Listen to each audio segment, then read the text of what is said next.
tujuan saya membuat video ini adalah untuk memenuhi tugas dari Bapak Nunu Nurjaya selaku dosen pembimbing dari mata kuliah Manajemen Operasional 2. Jadi di sini saya akan membahas materi tentang MRP atau Material Recruit Planning.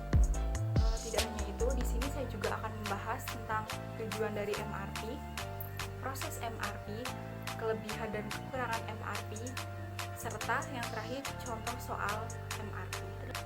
Oke, jadi kita langsung masuk ke pembahasan pertama, yaitu tentang pengertian MRP atau Material Recruit Planning.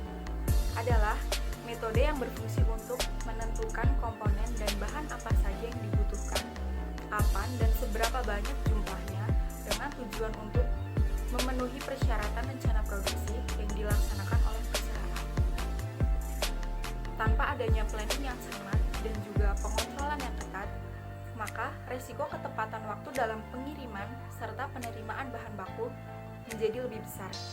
Oleh karena itu, hal tersebut dapat menyebabkan produksi barang atau jasa tidak dapat menghasilkan jumlah unit produk yang diperlukan oleh para pelanggan atau konsumen. Selain penjelasan barusan, pengertian MRP atau Material Recruitment Planning juga diungkapkan oleh beberapa ahli.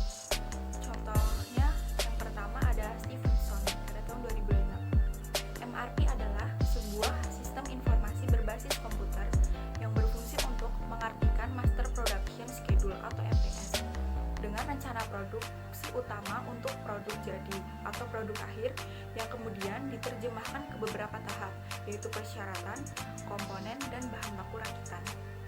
Yang kedua, ada Yuda Astana 2007.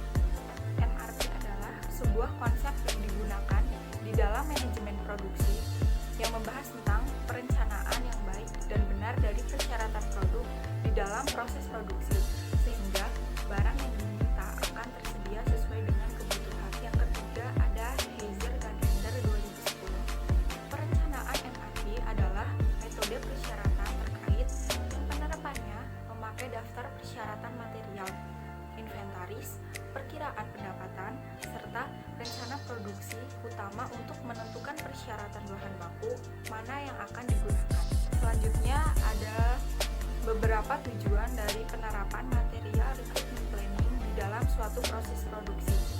Di antaranya adalah yang pertama, mengurangi biaya persediaan. MRP berfungsi untuk menentukan jumlah dan kapan komponen diperlukan sesuai dengan jadwal produksi utamanya.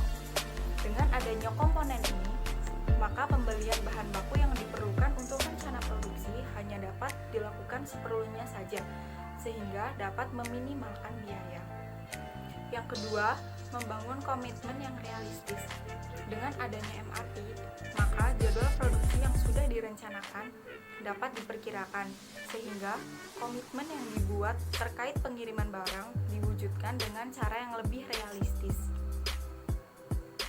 Yang ketiga, meminimalkan resiko yang terjadi akibat produksi atau pengiriman tertunda. MRP bertujuan untuk menentukan banyaknya bahan baku yang diperlukan, baik itu dari segi waktu dan jumlah, dengan mempertimbangkan masa tenggang untuk memproduksi barang, serta pengadaan atau pembelian komponen.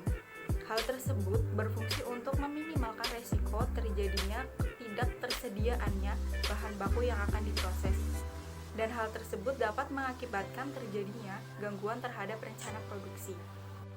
Selanjutnya ada kelebihan dan kekurangan dari penerapan MRP. Jadi terdapat beberapa kelebihan dari penerapan Material Recruitment Planning. Yang pertama, memiliki kemampuan untuk memberikan harga yang lebih bersaing. Yang kedua, mampu memberikan harga jual yang lebih rendah dibandingkan dengan perusahaan lainnya. Yang ketiga, dapat meminimalkan stok atau persediaan bahan baku. Yang keempat, memberikan layanan terhadap pelanggan secara baik. Dan yang terakhir, mampu memberikan respon yang baik terhadap permintaan pasar. Selanjutnya, kekurangan dari penerapan Material Recruitment Planning. Penggunaan sistem MRP adalah integritas data, yang berarti bahwa jika data dalam laporan inventaris salah, maka data BOM atau master plan juga akan memberikan data yang salah.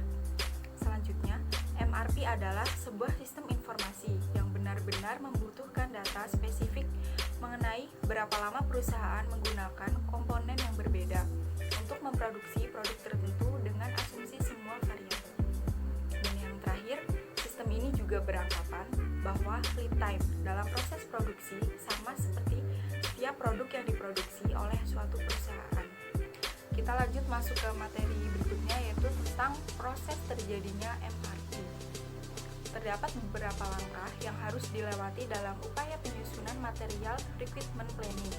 Antara lain, yang pertama, netting atau persyaratan bersih adalah penentuan dari persyaratan bersih yang berasal dari perbedaan antara persyaratan kotor atau gross equipment dengan persediaan yang ada.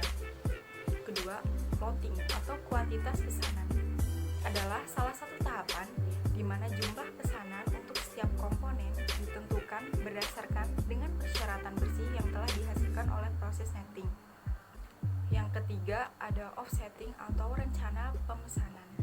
Adalah fase di mana waktu pesanan yang direncanakan ditentukan dengan cara mempertimbangkan waktu tunggu atau lead time proses dengan pesanan dari pemasok. Yang terakhir, keempat, ada exploding, di mana tahapan ini berfungsi untuk menentukan jumlah produk. Jadi yang dibutuhkan dengan penentuan bill of material dan kebutuhan kotor dari masing-masing komponen.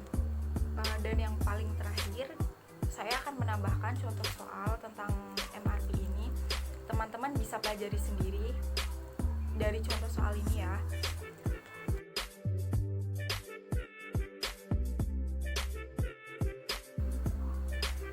Sekian presentasi materi MRP dari saya. Mohon maaf apabila ada kekurangannya. Semoga dapat bermanfaat bagi teman-teman semua dan semoga dapat menambah wawasan pada teman-teman semuanya.